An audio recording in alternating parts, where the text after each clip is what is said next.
Voilà. Bonjour tout le monde. Comment tout le monde Salut. dit ça, comme s'il y avait Yo. des gens... Ouais, bah, je suppose que c'est bien, comme ça centre un peu s'il y a des gens qui regardent la rediff et tout. Ouais, carrément. Ouais. Bonjour tout le monde. Du coup, on va Salut regarder tout le monde. la grève qui a fait trembler le patronat français. Et on va parler un peu de l'autogestion. Vous allez Manger. beaucoup parler parce que moi je vais surtout vous écouter, je pense. Mais je sais pas, poser des questions éventuellement. Parce que tu penses ne pas avoir grand-chose à dire sur l'autogestion. Ben, j'y connais pas grand chose. Mais Ah oui, c'est un ça vient, voyage ça qu'on fait, vient là. vous m'apprenez petit à petit sur l'autogestion. Oui, en fait, oui, c'est quoi bah, ces de toute salaires, façon, tout ça.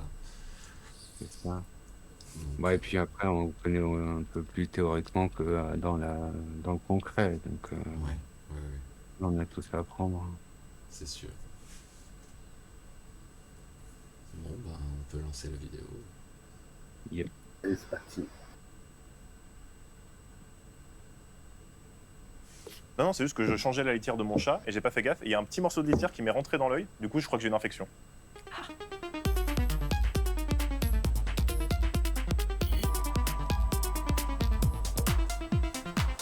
On a un décalage avec le... Mesdames, Ça messieurs, a pas l'air bienvenue. super Aujourd'hui, nous important. sommes le 1er mai, journée internationale de lutte des travailleuses et des travailleurs. Et pour l'occasion, on a décidé de bousculer le programme des portraits. Et oui, fini le portrait des vieux croulants de la 5e République et de 2-3 femmes. Aujourd'hui, on va vous parler d'une lutte sociale. Et pour une fois, on va pas se rendre dans la capitale, mais dans un endroit mystérieux que les Parisiens appellent les territoires. La cocotte en coyote, ce n'est pas pour ces François. Quand ils viennent Un avec truc, leur j'allais botte, parler de on leur ça, dit ils appellent ça les territoires. Ouais, ou la province. La province. Ou la province, ou, mais j'avais oui, jamais dans tous les entendu cas, les ils ont des... territoires. La province. Bah en fait, c'est un truc de politique, tu sais, les politiques quand ils veulent pas parler de la province pour pas faire, pour pas dire qu'ils sont en train de parler des PNQ, ils parlent des territoires. Ou le terrain Quand aussi. ils mettent en avant les territoires, de quoi? Ou le terrain aussi. Le terrain. Ou le C'est- terrain c'est- aussi. C'est virtuellement jamais Paris, le terrain. Non, mais par contre, du coup, il y en a combien, tu vois, qui sont là à dire que ils ont à cœur de mettre au cœur de leur politique les territoires. Chez vous. Et c'est notamment pour ça que territoire, c'était le nom de plein de trucs pour les européennes et les législatives.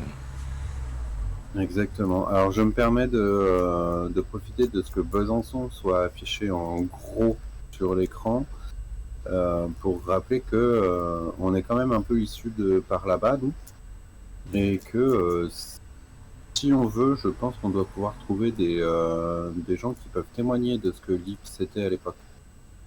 Ah. Voilà. Genre Je dis- dans la famille ou tout ou... Bah, peut-être pas dans la famille, parce que je crois pas qu'on ait eu de LIP à proprement parler dans la famille, mais par contre, très clairement, il y avait des gens proches de la famille qui Ouais. ont fait partie de ça, ouais. D'une façon ou d'une autre, qu'on fait partie de ça. Ah bah réfléchir, hein. Toi qui voulais faire des interviews, ça pourrait être... Ça pourrait être cool. Non, c'est pas une manière sympa d'en savoir un peu plus, quoi. C'est bon, on peut Ouais. reprendre.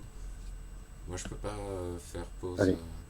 C'est compliqué mon setup, mais je peux pas. Ouais, je relance. Alors, bah, je Encore relance. aujourd'hui, à Besançon, il y a la forteresse Vauban et Micropolis, mais il y a aussi et surtout l'usine qui fabrique les montres LIP.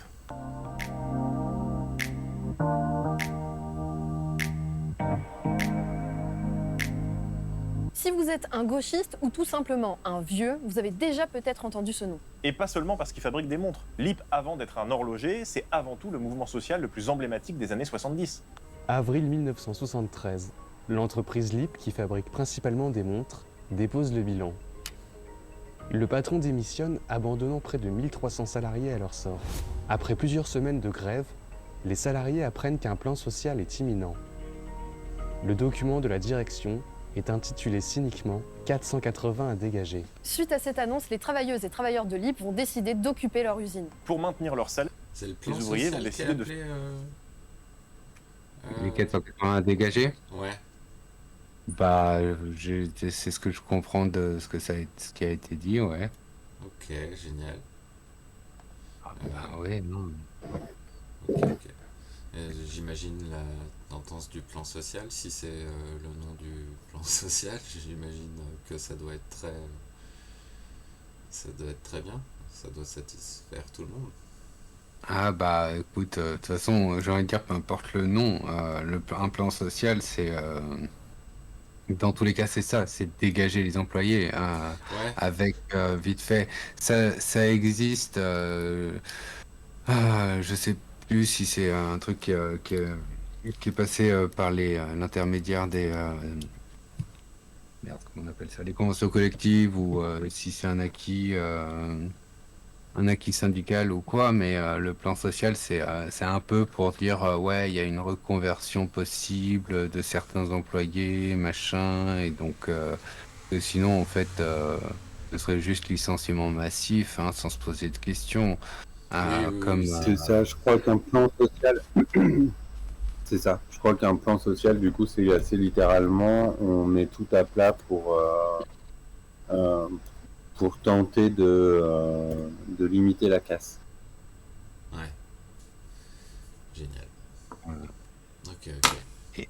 Mais Ouais, typiquement, tu vois, ça le tue, plan de quoi. sauvegarde quand tu tapes plan social sur Google, le premier résultat c'est lesservicespublics.fr et PSE, donc plan de sauvegarde de l'emploi.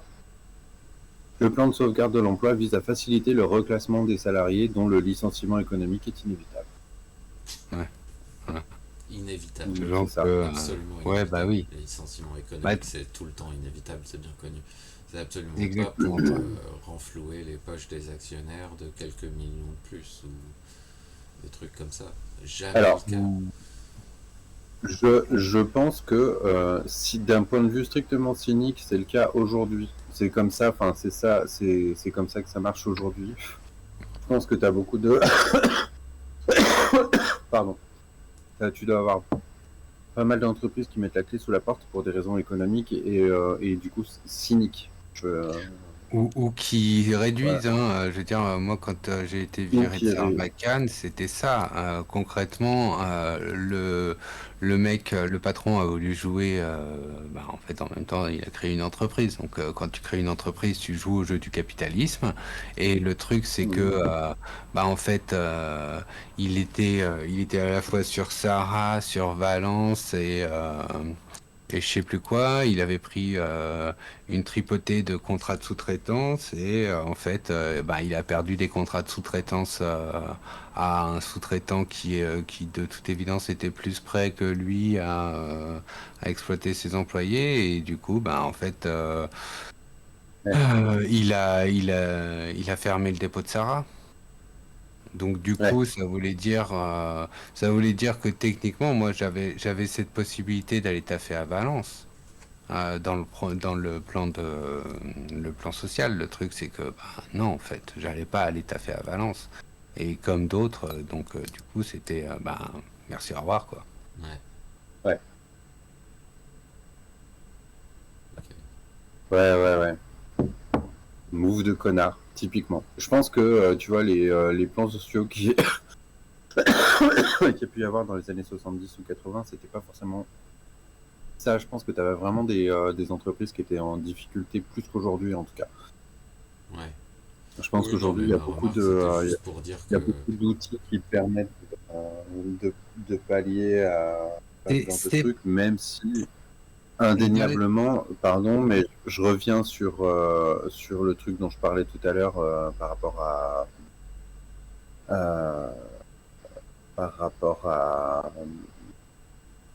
à Duralex. Mais Duralex devient une coopérative. Techniquement, de ce que j'ai compris, c'est en grande partie dû à la mobilisation de la municipalité dans laquelle se trouve l'usine. Ouais. Donc, du coup, la mairie a accompagné le mouvement, voilà. Mais de ce que j'ai compris, l'usine était partie pour fermer, notamment parce que une fonderie de verre comme ça c'est énormément d'énergie consommée. Mhm. Et avec l'explosion des prix de l'année dernière, je crois, juste avant l'augmentation du prix de l'électricité, je crois déjà que Duralex avait mis son activité euh, au ralenti, voire même, je crois qu'ils avaient fermé l'usine pendant quelques mois, parce qu'en fait, du coup, ils n'avaient pas les moyens Ouais, bah, de de toute façon, dépenser autant de pognon. ça, c'est le truc rigolo, en fait, dans l'histoire, je pense, ces dernières années, là où, typiquement, c'est les charges patronales qui sont le fer de lance du patronat, que ce soit petites, moyennes, grandes entreprises. C'est toujours bout où on doit payer à l'URSSAF pour que nos employés puissent avoir une retraite et une couverture sociale. Mais là, l'augmentation de l'énergie, donc qui s'est largement fait au profit justement là d'actionnaires et tout, bah en fait ça a eu des conséquences négatives sur plein d'autres entreprises et du coup bah ouais ça les a foutus mal pour des situations qui n'étaient pas celles des années 70. Au contraire, je pense que dans les années 70, alors t'as certainement des trucs qui étaient directement ou indirectement liés à l'énergie puisque tu as eu les cracks pétroliers, mais c'est aussi là, c'est aussi le moment où, en fait, au sortir des 30 Glorieuses, t'as eu une libéralisation du marché qui a fait que, en fait, t'as eu les premières délocalisations et que la délocalisation est devenue un standard et que, voilà, enfin, ce qui fait que l'entreprise locale, là, avec des employés qui syndiqués ou pas, avaient des droits de travailleurs plus importants que les Chinois ou les Bangla- des travailleurs du Bangladesh. Je vais dire Bangladeshi, mais je ne connais pas le gentilé du Bangladesh. En tout cas, voilà quoi. Enfin, typiquement, c'est l'Asie du Sud-Est qui a été choisie pour les délocalisations. Pour les LIP, je sais pas si c'était ça, mais voilà quoi. Enfin, alors que là, c'est rigolo comme maintenant, c'est vraiment bah, après, c'est pas comme si c'était sans précédent, mais les uns écrasent les autres quoi. C'est nous on est pris, enfin nous. Les employés du Ralex et la ville et ce genre de trucs sont pris dans les feux croisés d'une guerre qui touche beaucoup les entreprises. Et c'est drôle. C'est drôle parce que, enfin, je veux dire, eux aussi découvrent ce que c'est d'être pauvre que de devoir payer plein pot pour l'énergie, quoi. Ouais. Ben, Bangladesh, ouais, je sais pas comment ça va Bangladesh. se passer pour les employés. Je sais pas comment ça va se passer pour les employés de Duralex et voilà, mais très clairement, de ce que j'ai compris, la logique derrière la. Oui, parce que j'avais mon micro un peu éloigné, pardon. Je disais, je sais pas comment ça va se passer pour les employés de Duralex, mais très clairement, l'idée derrière le montage de cette coopérative, c'est quand même, comme chez les LIP, de se dire, en fait, on fabrique un produit et ce produit, on le vend. Voilà. Et c'est avec la vente de ces produits qu'on se rémunère. Chez les LIP, justement, dans la mobilisation, il y avait vraiment cette idée-là, puisque du coup, il y a eu une confiscation des montres fabriquées par les employés pour les revendre sous le manteau pour pouvoir se rémunérer derrière. Ah bah, ils en parlent d'ailleurs dans la vidéo. Oui. Ouais, bah c'est ça. On sait qu'on évolue dans un contexte où, de toute façon, le format coopératif, en France en tout cas, il est assez restreint. Tu peux pas faire un truc comme Seco Sola, je pense, en France. Je suis pas sûr que ça marcherait comme ça. Je sais pas. Bah après ça s'est construit avec le temps aussi. Enfin, je veux dire, on voit au début ils avaient un manager général, ce genre de truc quoi. Donc Et, c'est difficile de dire tu peux pas faire le truc, machin, parce que t'as aussi des individus qui étaient très engagés dans l'idée de développer une structure. Alors, il y avait ce truc très concret de développer une structure qui permet de répondre aux besoins des pour les enterrements, donc monter un funérarium coopératif. Mais du coup, parce que c'était déjà des coopératives et que tu avais déjà des gens qui étaient engagés dans ce processus, il y avait aussi cette culture anti-hiérarchique en place qui a pu perdurer parce qu'ils sont structurés comme ça et que, enfin, si véritablement à chaque étape tu t'arranges pour que le rejet de la hiérarchie soit le fondement de ton fonctionnement, que ce soit en t'étendant, en créant d'autres structures, ou que ce soit dans la collaboration que tu as avec d'autres structures et machin, bah en fait ça marche. Le truc c'est ça, c'est que ça dépend essentiellement comment... Oui.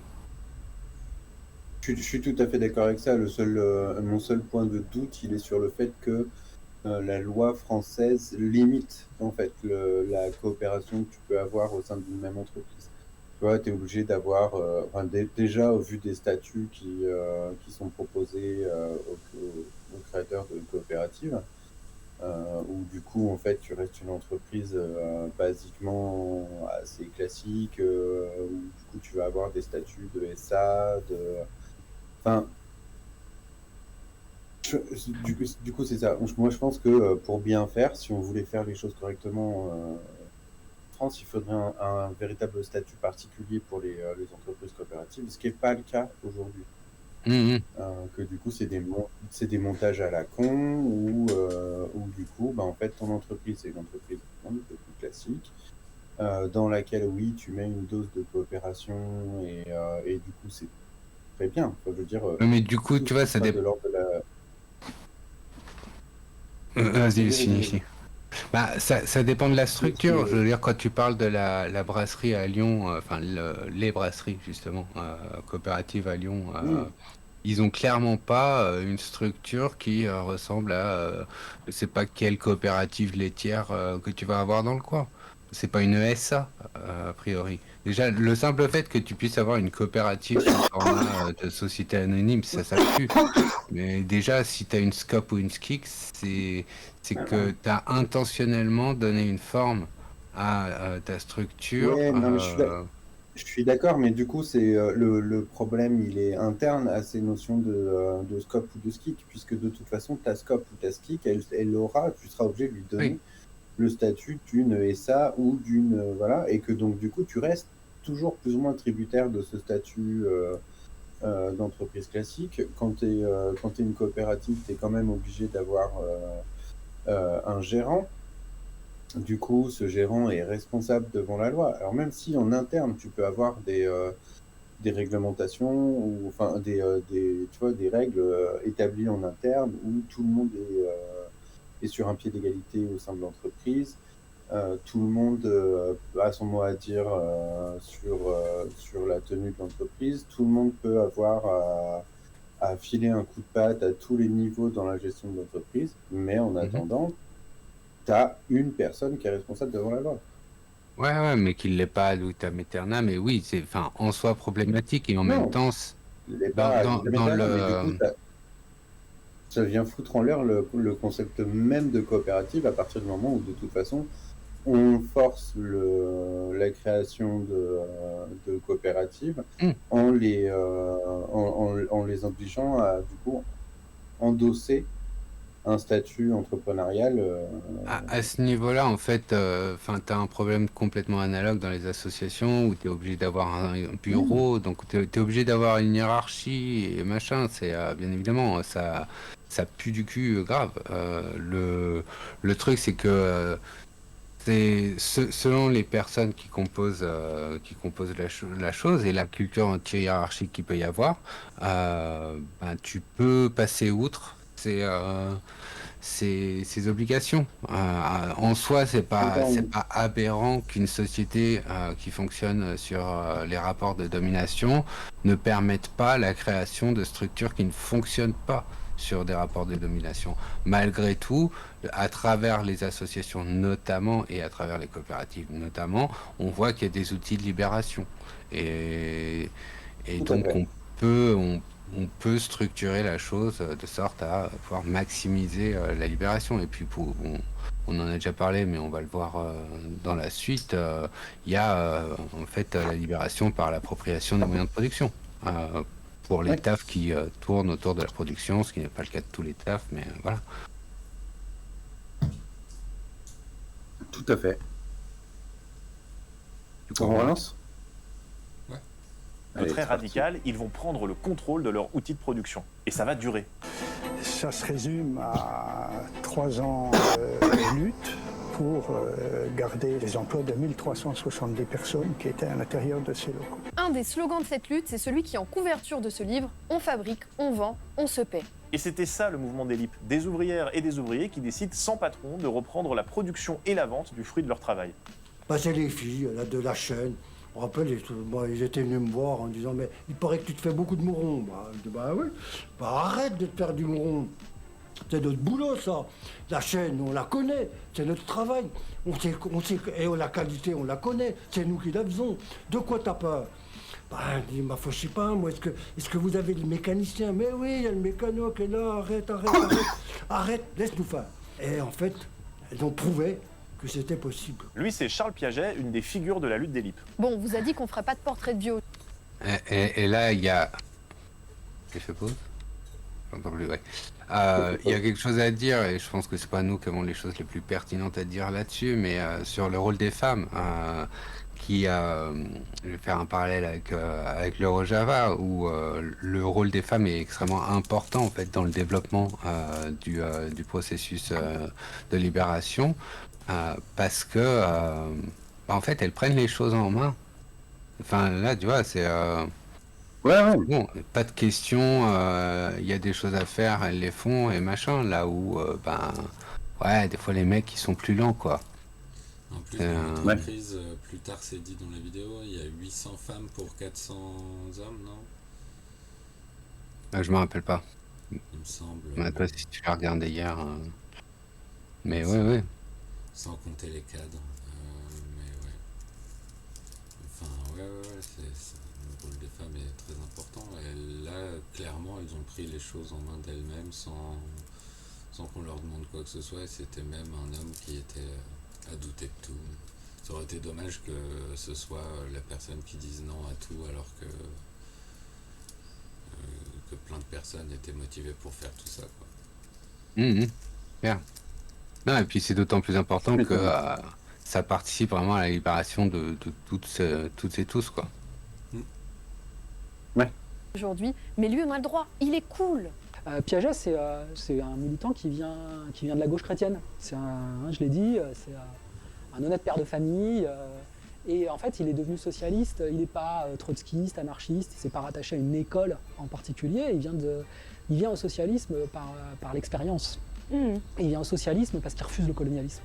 Il vient au socialisme parce qu'il rejette l'arbitraire patronal et l'ordre capitaliste dans l'usine où il travaille, LIP. Voilà. Piaget, s'il a pu venir au socialisme, c'est grâce à ses luttes chez LIP qui ont commencé en 68. Oui, il y a déjà eu une grève à ce moment-là, et en fait, ça leur a permis de s'organiser pendant les années qui ont précédé le conflit de 73. Il faut dire nettement que s'il n'y avait pas eu mai 68, il n'y aurait pas eu LIP 73. Parce que avant 68, chez LIP, tout était fait pour empêcher les travailleuses et travailleurs de s'organiser. 1000 salariés répartis dans des ateliers ou bureaux avec une interdiction de circuler, sauf pour travail précis. 1000 salariés dans les tensions provoquées par le travail. Tout cela ne prédispose pas à l'entente, à la solidarité, à des objectifs communs, à s'autogérer spontanément. Piaget parle... Non seulement tu isoles tes salariés, mais en plus de ça, tu les montes les uns contre les autres au travers de la compétition du travail pour qu'il n'y ait jamais aucune occasion d'unification et de syndicalisation du coup de la masse salariale. C'est normal. C'est ça, hein. C'est efficace. Et c'est un truc.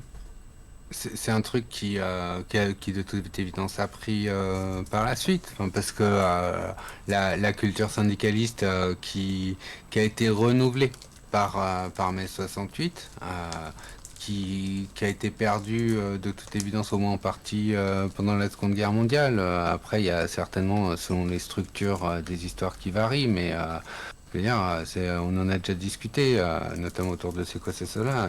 Dans le 19e siècle, à partir du milieu du 19e siècle, tu as une forte culture syndicaliste. Qui permet aux gens justement d'avoir cette volonté d'émancipation et de développer des mouvements qui à terme donnent un certain nombre d'acquis sociaux qui aujourd'hui font pas le figure par rapport à ce qu'on pourrait envisager d'encore mieux quoi. Mais la journée de 8 heures, ce genre de truc, le week-end comme on disait aussi la dernière fois. Du coup, on a reperdu des trucs entre-temps.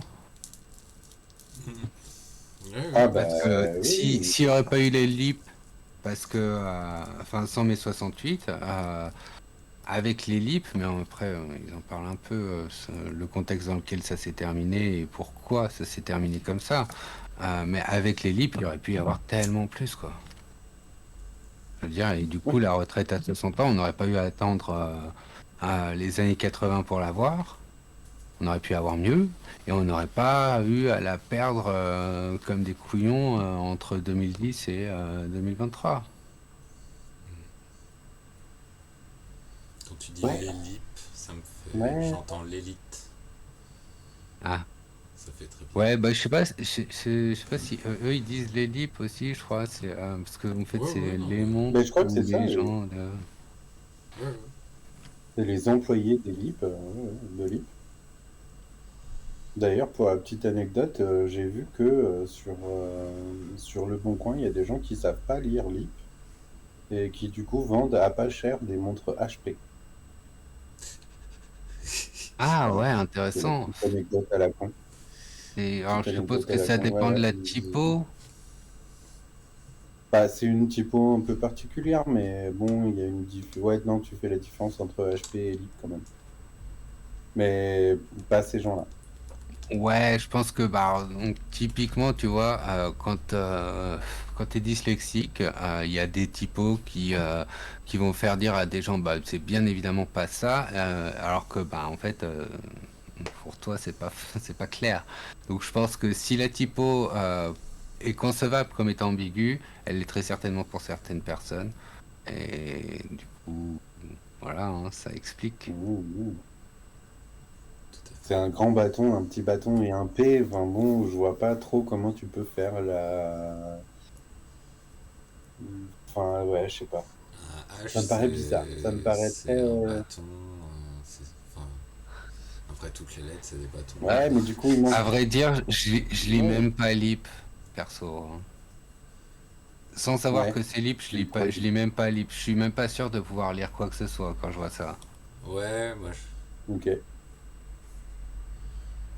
on pourrait aussi Donc, lire U. ouais. Je sais pas. Ça pourrait être ça. C'est vrai que ça prête à confusion, je dirais.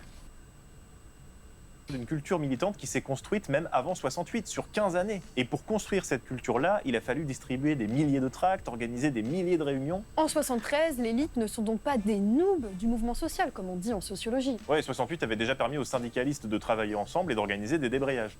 Ce 13 mai, on l'a préparé minutieusement, entre CGT puis CFDT, pour arriver à faire quelque chose de mieux possible dans l'usine. On a été contents. Le débrayage a vraiment été bien. Avec du coup le CFDT, c'est là que la vidéo c'est un portrait aussi sur Nota fait le lien. Même si ça n'a pas forcément été conçu ouais. De quoi? mais justement, Non, je crois pas que ça a été conçu. c'est la CGT de l'époque, c'est la CGT qui était encore relativement autogestionnaire. Ouais.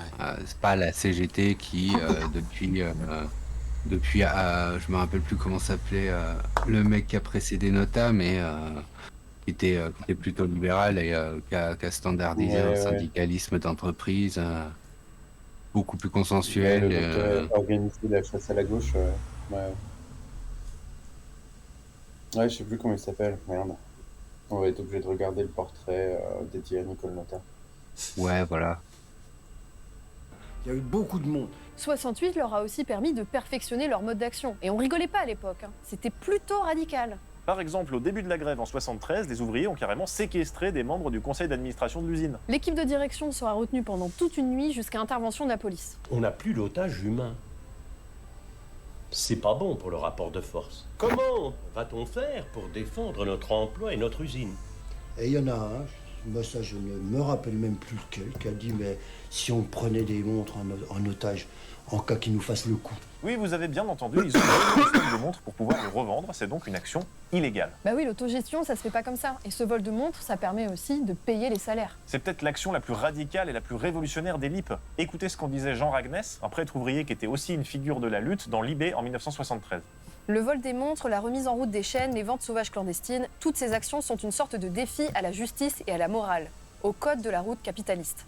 Ça montre bien que la légalité est une notion très relative, tributaire du pouvoir. Personne ne peut dire si on le prend entre quatre yeux, les gens de l'IP sont des voleurs. Et pourtant, les gens de l'IP ont fait le plus grand hold-up du siècle. Et ce hold-up, il va super bien marcher. Et en l'espace de quelques semaines, hein, ça doit faire 6 semaines, on avait fait un chiffre d'affaires qui était presque de la moitié de ce que faisait Libre dans toute l'année.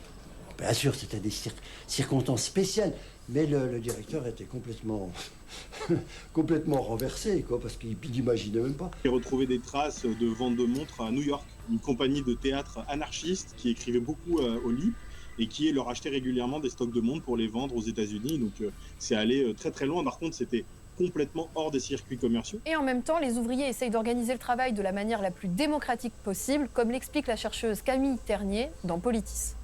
La démocratie au sein de l'IP reposait sur 3 grandes instances. Le comité d'action, formé de non-syndiqués, il est un contre-pouvoir aux représentants syndicaux très présents dans la lutte, l'Assemblée générale et les commissions. Les assemblées générales sont quotidiennes, durent de 20 minutes à 2 heures, rassemblent de 80 à 1000 personnes. Parmi les 7 commissions initiales, une commission organise la production sur la base du volontariat. Une autre caractéristique 68arde qu'on observe dans la lutte des LIP en 73, c'est l'importance de la question féministe. En tout cas, c'est ce qu'expliquait Charles Piaget dans une interview à un certain Denis Robert. Denis Robert du média Blast? Mais oui, c'est exactement lui. Et en plus, le saviez-vous, en vous abonnant à Blast, vous pouvez soutenir un média indépendant qui fait de l'excellent travail. Incroyable. Voilà, bon alors ça, les petites phases d'autopromotion de Blast... Ouais, bah surtout quand on voit que tous les projets de Blast ne sont pas à défendre. Ouais, clairement, ouais. Et notamment, du coup, Mariole. ceux que Denis Robert défend avec l'air. Bec et ongle, ouais, c'est clair. T'as pas entendu ce qui s'est passé avec les marioles, Jean? Non, bah ils ont voulu faire reprendre les guignols. Donc un truc qu'ils ont appelé les marioles. Et ça s'est pas du tout passé comme prévu pour plein de raisons différentes. Participatif, non? Ouais, c'est ça, ils ont fait du Exactement. financement participatif. Apparemment, ils ont vraiment eu des fabricants de marionnettes qui ont essayé de les entuber, mais eux ont fait des choix complètement pétés pour se retourner. Et le final qui était un peu là où ça risquait d'aller quand même, en fait, quand tu vois la manière dont c'est écrit, c'est en fait quand on voit des extraits là des quelques nouvelles comédies conservatrices qui sortent sur les différents réseaux comme le Daily Wire et machin, c'est ça, ouais. Oh, wow. Et du coup c'est de l'humour de boomer réac, quoi. C'est Génial. et c'est censé être de En gauche. vrai, si ça vous dit, un de ces 4, on peut faire ça. On peut regarder 1 ou 2 épisodes des Marioles, là, et commenter ça. Mais vraiment, moi, j'ai vu les 3 premiers épisodes, je crois. Moi, Mais j'ai vu vraiment, le aller deuxième. au-delà, c'est... Ouais, aller non, au-delà, c'est c'est vite compliqué. indigeste, quoi. C'est vite indigeste. C'est, enfin, je veux dire, déjà, bon, tu vois, tu montes un projet, tu rencontres des difficultés, ça arrive. C'est pas, c'est chiant, mais en fait, c'est pas forcément un problème. Tu peux rebondir, tu peux faire des trucs. Là, c'est ce qu'ils ont essayé de faire, sauf qu'ils ont été malhonnêtes dans la façon dont ils ont amené la chose. C'est-à-dire que les contributeurs, ils avaient contribué pour financer un truc type Les Guignols, qui était un truc de format, de ce que j'ai compris, c'était censé être un format court de réaction à l'actualité. Ouais. Et au final, ils ont fait un format moyen de fiction. Ouais, ouais. Et c'est pas des Donc, marionnettes du coup, en c'est plus, plus du. Bah, Et c'est pas des apparemment, marionnettes, t'as c'est que genre de la le 3D. premier Non, en fait, épisode. T'as pas un truc, un ou deux épisodes en marionnette si, mais du coup, ça compte pas vraiment. Et ça, c'était encore dans la logique de réagir à l'actualité. Du coup, tout le délire dans fiction là qu'ils ont fait avec French Toast, et qui est honteux, c'est en 3D. il Et en semble bien. 3D Qu'ils ont. d'une qualité qui est pas fifou, quoi. C'est Ah Hmm. ouais, en plus. Non, non, puis les blagues sont datées. Quand les blagues sont pas datées, elles sont juste misogynes ou transphobes ou racistes enfin, mais il y a C'est rien les qui va. meilleurs. C'est les meilleurs. ouais. En vrai, moi Ouais. quand j'ai vu ça, ça m'a fait penser J'imagine au que Bruno décalé du Gassio se félicite. Cosmos. Ça t'a fait penser au quoi? Au décalé du Cosmos. Qui avait des, Alors ouais, je vois ce que. qui avait des Ouais, limites ouais. sur les thèmes, l'humour et machin, qui, cela dit, étaient mieux animés et qui réussissaient malgré tout dans le narratif à dépasser ces limites à la con Ouais, les qu'étaient les blagues. décalés du Cosmos, c'était plutôt cool. Bah C'était ouais, cringe quand même par moment. je pense que ça a mal vieilli même pour les Ouais, trucs ouais. qu'on peut considérer cool, mais il y avait déjà Ouais, des non, il y trucs, avait des trucs très c'était cringe. grave-le trop facilement, c'était... Bah, le Ouais, personnage c'était ultra principal, là, le grave. capitaine du vaisseau, qui. Non, non, Ouais. c'était cringe. C'était vraiment cringe. Et bon, c'est pas grave, ça reste. Enfin, je pense que ça laisse de bons souvenirs parce qu'il n'y avait pas que ça. Mais je pense que ça a très mal vieilli pour le coup de décaler du Cosmos. Ouais, je pense pas que je sois capable de me le remettre. Je pense pas non plus que tu sois capable de le remettre. Ok. Ceci dit, moi c'est acté, ce sera sans moi non plus. Hein. D'accord. Je pense que ça a vraiment trop mal vieilli. Voilà. Mais, Du coup, on mais ne du fera coup, de react. les Vas-y, marioles, on peut faire un react aux marioles et si tu veux, on peut pousser le truc vachement plus loin et faire un react. Non, justement, je Ouais, pense ouais. qu'on fait ni l'un ni l'autre. Enfin, c'est...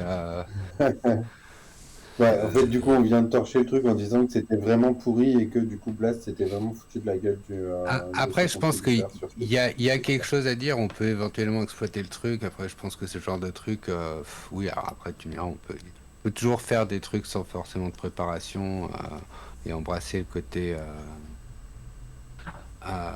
débrouille de Twitch, entre autres, même si c'est pas...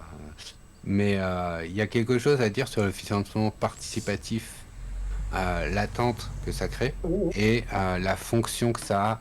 Parce que, donc, par exemple, je regardais une vidéo de CJDX hier qui réagissait sur le fait que donc il a promu, donc même pas sur YouTube, son taf principal c'est YouTube et il est financé participativement par la plateforme Patreon et enfin donc par l'intermédiaire de la plateforme Patreon, mais il est financé comme la plupart des créateurs sur Patreon en fait pour ce qu'il fait, pas pour un projet spécifique.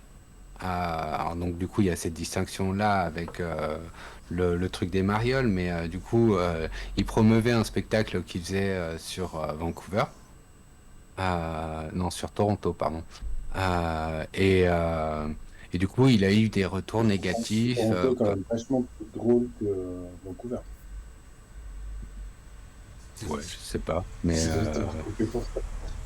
dans tous les cas, il a eu des retours négatifs sur la base de on te suit, ça fait super longtemps que t'as rien posté sur YouTube et tu fais des trucs dans un bled au Canada où on pourra même pas aller et machin, parce que bon, comme beaucoup de gens sur YouTube, notamment anglophones, il est suivi par des Américains et donc voilà quoi. Mais le truc c'est que en fait, il leur doit rien, tu vois. Sur le principe. Ouais, ouais. Je veux dire, il est soutenu, donc un dirait payé, mais c'est là aussi que c'est intéressant de mettre en en rapport où sont les attentes et où sont les rapports de domination dans le financement. De là, on peut même partir sur l'indépendance de la presse et ce genre de niaiseries. Parce que, en fait, c'est pas parce que tu reçois de l'argent de quelqu'un que tu lui dois quelque chose de strict. Sauf si tu as eu un engagement, et c'est le cas des Marioles, sur un truc, quoi. Mais du coup, comment il faut Ça réagir dépend, après ça et dépend de- adapter le projet si ça se passe pas comme prévu. Mais ça dépend de... Oui, non, bah ça Bah, dépend ça de se comment c'est discute. foutu et Parce que, tu vois, enfin, si c'est, excuse-moi Pierre, mais si c'est parce qu'il y a, non, vas-y. ça existe aussi effectivement sur Patreon, tu peux faire comment dire, demander de l'argent qu'au moment où tu fais une vidéo, enfin pas demander parce que Mhm. tu peux carrément, si la personne s'abonne à toi, elle peut dire à chaque fois qu'il demande de l'argent, enfin qui demande de l'argent, paf, ça lui donne. En gros, il y a un créateur sur YouTube qui fait ça, Summoning Soul, qui s'appelle. Et il y a effectivement Patreon qui est effectivement plus soutenir la personne et ce qu'elle fait de manière générale. C'est plus limite soutenir la personne en fait, alors qu'il y a effectivement tous ces trucs de financement participatif où c'est un projet directement et où là tu t'engages vraiment sur quelque chose de très précis quoi. Après même au travers de Patreon, il y en a plein qui s'engagent à une vidéo par mois, une vidéo par semaine, etc. etc. Et Ouais, bah voilà, après avec les limites que ça a, quand tu fais ça en tant qu'individu, avec le fait que ça peut devenir un stress ou quoi, enfin, si Ah, j'ai mais dit... moi je pense que le mieux sur Patreon c'est de faire voilà, je crée ce genre de vidéo, si vous voulez me supporter, supportez-moi, et pas de faire je fais une vidéo par semaine, si j'atteins ce but, j'en ferai 2 par semaine, ou des trucs comme ça. c'est ça. Le mieux c'est de laisser les gens te soutenir s'ils ont envie de te soutenir sans créer d'attentes de leur part, parce qu'il y en a déjà qui vont avoir des attentes qui sont mal placées. Non mais oui, forcément, et c'est ça, enfin c'est ça le truc, quoi. Je pense qu'il y a quelque chose d'intéressant là-dessus, quoi. On lance? Ouais. Premier collège, la majorité étaient des femmes. Et ce qu'on appelle les OS, les ouvrières spécialisées, qui faisaient le même geste toute la journée. Je donne le chiffre là, de 6000 fois le même geste dans la journée. Parfois, d'ailleurs, c'était 6500 ou 5000, et voilà. Cette forme de lutte très participative, avec des collèges et des assemblées générales, a permis aux femmes de s'organiser et de mener leur lutte spécifique. Du coup, on se prend en main et on dit on va poser le problème de la hiérarchie, on va poser le problème de la représentativité des femmes dans le syndicat. La suite du conflit libre, on peut dire que la question des femmes après, elle a été la révolution dans la révolution. Elle, c'est Fatima Demougeot, une autre grande figure de la lutte. Ouais, elle a en commun avec Charles Piaget d'avoir une culture chrétienne de gauche. Elle a longtemps milité à la JOC, la Jeunesse ouvrière chrétienne. Pendant la mobilisation, elle sera à l'origine de la création de la commission femmes, une commission qui ira jusqu'au comité d'entreprise et qui sera pérennisée par la suite. Cette organisation, elle a permis de faire émerger des questions spécifiques sur le rôle des femmes dans la lutte. J'aimerais bien qu'on dise à chaque fois les travailleurs et les travailleuses. Parce que chez LIP, je crois qu'il y a à peu près 800 femmes, 400 hommes et 100 cadres. Je les compte à part, hein. Bon, alors je crois qu'avec 800 femmes, si la lutte marche comme ça, c'est tout de même beaucoup, aussi à cause des femmes. C'est ni des hommes ni des femmes. On a Piaget, bien sûr, qui... C'est des entités indépendantes. Exactement. En même temps, c'est pas des travailleurs, donc il faut forcément les compter à part. Tu m'étonnes. L'âme de la lutte, comme je peux le nommer, effectivement, qui est un homme, mais les femmes participent dans toutes les commissions, les femmes font un très gros travail. Les femmes se sont aussi rendues compte que pour occuper l'usine, il fallait mettre de côté de sa vie de famille. La question est très concrète. Qui s'occupe des enfants pendant la lutte? Et puis pour des femmes qui étaient souvent isolées et mises en concurrence, la grève c'est aussi un moyen de créer des liens de solidarité sur le lieu de travail. C'était avant tout les femmes qui avaient apprécié de faire tomber les barrières qui les séparaient des autres travailleurs. elles avaient appris à se connaître en dehors d'un système fondé sur la concurrence pour se faire bien voir des surveillants. Il y a des convergences entre cette lutte ouvrière et cette lutte féministe, mais les LIP vont aussi créer des liens avec d'autres luttes qui ont lieu au même moment. Il y a eu par exemple des rapprochements entre les ouvrières et les ouvriers de LIP et les paysans et militants du Larzac qui manifestaient contre l'extension d'une base militaire. Certains se sont réclamés de l'autogestion en Yougoslavie et d'autres ont même comparé la lutte à la guerre du Vietnam, comme Ragnes dans Libé. Alors comment va-t-on de la société actuelle à la société que tu décris? En créant des Vietnams. Le Vietnam usine, le Vietnam église, le Vietnam justice, le Vietnam police, le Vietnam LIP. Bon, alors ça, c'est des trucs qui doivent vous paraître un peu bizarres. Ça, c'est important parce que c'est toute la notion de convergence des luttes ou au moins coexistence des luttes et le fait de tisser des liens entre les différentes luttes qui a un aspect fondamental à plus forte raison quand elles fonctionnent sur le même principe, si elles relèvent toute la hiérarchie et machin pour vraiment répandre une idée en fait, ce qui est important du point de vue hégémonie culturelle et dans les actes concrets de libération. Ouais. Ouais, tout à fait. En plus, ça permet de s'associer à des symboles forts qui ne sont que renforcés par ces associations et qui permettent de promouvoir le mouvement le plus général. Mais ouais, carrément. Aujourd'hui, c'est vrai que c'est très ancré dans les années 70. Oui, ça doit être ça le problème, ouais. Mais ça, c'était pour vous montrer qu'il y a une grande effervescence politique et militante autour de LIP. On a beaucoup écrit sur cette lutte. On a beaucoup filmé les LIP. Le réalisateur Chris Marker l'a fait. Au commencement, Dieu créa Emmanuel, qui engendra Ernest, qui engendra Fred. Et là, tout se compliqua. C'est marrant parce que je pensais pas qu'il allait faire un film. Je pensais que Chris Marker était plutôt de genre à prendre le crayon. Oui. Voilà. Chris Marker, c'est un réalisateur et c'est notamment lui qui a fait un court-métrage qui s'appelle La Jetée. Dont l'armée des 12 singes est vaguement inspirée. Et c'est ça. Un autre en fait, jeu- c'est le. c'est- Non, c'est le court-métrage qui a inspiré l'armée des 12 singes, voilà. Et La Jetée, le ton est un peu comme ça. Hein. Je pense que c'était le ton de Chris Marker. Ouais, D'accord, Voilà. ouais, parce que Une ça fait signature. très chelou un peu, mais... Enfin, Ouais, il y a un truc, mais en même temps, c'est une autre époque. On faisait, enfin, tu vois, puis c'était un mec qui expérimentait beaucoup, Chris Marker. Donc, Ouais. Ouais, c'est ça, ça je sais pas dans fait quelle à la mesure fois il expérimentait sur ses documentaires. très années 60-70 dans le ton et les images. Même si le grain, c'est toujours facile de Oh, bah, puis ça devait être dans les années 60-70, hein. Oui, oui, non mais voilà. Et du coup, ça fait aussi ça a un peu ce côté XP que tu peux retrouver chez, entre autres Lynch, même si... Donc Chris Marker, puisqu'on vous dit que c'est possible, qui date de 1973 et qui dure a priori 43 minutes. D'accord. Que je Ouais. regarderai et je vous dirai si c'est pertinent qu'on se penche sur ce truc ou pas. Ok. Stop. Que la caméra. Stop. Bref, un peu comme les Gilets jaunes, cette lutte, ça a été un vrai moment de politisation populaire. Les ouvriers ont pu s'intéresser à des thèmes nouveaux.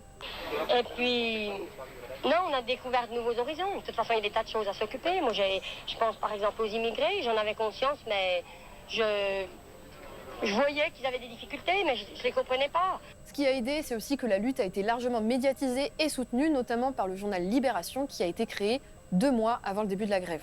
Les nombreux articles consacrés au mouvement LIP et l'intérêt suscité attirèrent à leur tour des lecteurs, permettant au journal de parvenir à la viabilité financière à l'automne 1973. Donc sans LIP, vous n'auriez pas eu droit aux chroniques La faute à l'Europe de Jean Quatremer. Et ça, c'est... Hein? LIP a donc bénéficié du soutien d'une partie de la presse, de la sympathie de l'opinion internationale, au point où une manifestation Ouais, à leur ça, soutien a c'est, ouais. rassemblé 100 000 personnes à Besançon le 29 septembre 1973. Il n'y a jamais 100 000 personnes à Besançon normalement. Vous êtes déjà allé à Besançon un samedi soir, en automne? C'est l'inverse de 100 000 personnes. Alors cette mobilisation, elle Il est a raison. importante, d'autant plus qu'à l'époque, les L'inverse politiciens ont de encore 100 000 peur, personnes, sont traumatisés de mai qu'est-ce que 68. On n'a encore C'est jamais moins fait 100 000 marcher. personnes. C'est, D'accord. Et comment ça se représente En même temps, il fait tellement froid à Besançon que de toute façon, oui, non. Parce que les gens c'est se personne, quittent je la veux dire. ville. No Man's Land. S'il y a personne, il y a personne. Il n'y a pas moins 100 000 personnes. Bah si, parce qu'en fait, déjà, donc, mine de rien, Besançon, c'est quand même une grande ville, et t'as, comme dans toutes les grandes villes, une partie du trafic qui n'est pas locale. Donc, tu peux avoir moins une certaine quantité de population, et puis après, je sais pas, dans l'excès, les gens quittent la ville pour aller se réchauffer ailleurs. Non, je sais pas, Voilà. moi je m'imaginais un truc métaphysique, genre. Je sais pas ce que je pouvais m'imaginer, mais moins 100 000 personnes, pour moi c'était. Déontologiquement pas possible. Ouais. Genre.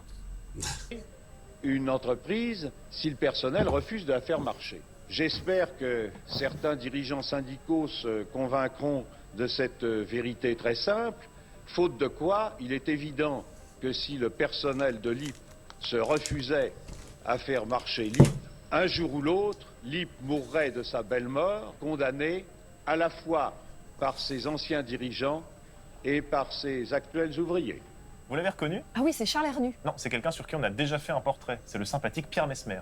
Et on voit que le discours, qui n'est pas du tout un discours le de bourreau soutien du au LIP, Cameroun. prend quand même en compte l'utilité des ouvriers, ce qui est loin d'être le cas aujourd'hui. Ouais, parce Ouais, qu'aujourd'hui, il pas faut que, juste mais remercier ouais. les patrons qui prennent des risques en créant des emplois. Bah non, pas que, mais c'était entre autres le titre du portrait qu'ils ont fait. Et oui, Ah oui, c'est c'est vrai, exact. pas que, Mais, parce que héros de la résistance et en même temps fer de lance du colonialisme français. Et on peut Qui est pas- intéressant dans le... Pardon? Il était impliqué dans la presse, non, Mesmer? Ouais, je sais Non, pas, je il était comprends. politique. Je me rappelle plus trop du contenu, mais il me semble que non, c'était un militaire d'État. Après, peut-être que Ok, il non, a- mais ouais, peut-être que je confonds. l'un n'empêche pas l'autre en fait, hein, enfin, ni l'autre. Non, non, tout à fait. Mais ouais. Du coup, c'est le genre de figure qui est intéressante à utiliser. C'est intéressant aussi de le mettre en parallèle avec des figures dites de libération avant la Seconde Guerre mondiale, parce que pareil, en fait, c'est la place prépondérante que le colonialisme français occupe et la place qu'elle ne regagne pas quand on parle des... comment il s'appelle l'autre je sais pas, Ferry, là, c'est Jules, le premier. Jules Ouais. Ferry, l'éducation moderne, blablabla, et alors que, ben ouais, lui aussi c'était un sacré colonisateur, quoi, enfin, comme virtuellement tous les hommes d'État de toute manière à cette époque, hein, mais... C'est ça, tu vois. Enfin, là, moi, je suis très agacé par le fait que, bon, c'est les Jeux Olympiques, machin, et tout le monde n'arrête pas de parler de l'esprit Coubertin. Ouais. Oui, bah qui pour le coup, lui aussi, était un Et- putain de bâtard. Bah ouais, c'était un raciste, c'était un colonisateur. Enfin, je veux dire, c'était une merde, C'est ce mec. bien, en fait. bien misogyne aussi. Ouais, ouais. Bah, Mais du après, le coup, problème... qu'est-ce qu'on garde des traces de ces figures-là, tu vois, comme quelque chose de pertinent. En fait, au bout d'un moment, l'esprit Coubertin, je pense, on peut s'asseoir dessus, en fait. Hein. L'esprit On peut Coubertin, c'est s'asseoir l'esprit raciste. dessus, mais en fait, le problème, c'est que s'asseoir sur Coubertin, ça implique de s'asseoir sur une totalité. Et je pense que c'est là que la limite est, en fait, parce que à travers Coubertin, on a l'idéalisation, notamment de la colonisation et machin, même si elle n'est pas vécue comme ça. Et en fait, c'est les valeurs françaises, les valeurs du fardeau de l'homme blanc et tout ça qui sont portées. par l'idéal de paix derrière les Jeux Olympiques et tout ça. Enfin, je veux dire, avec le truc que de la Grèce antique, on a retenu essentiellement l'hégémonie athénienne, que l'hégémonie athénienne, ça se pose là aussi dans l'héritage de domination des Européens sur le monde. Du coup, en fait, c'est ça. Si tu t'assieds sur Coubertin, tu dois tout remettre en cause. Et je crois pas.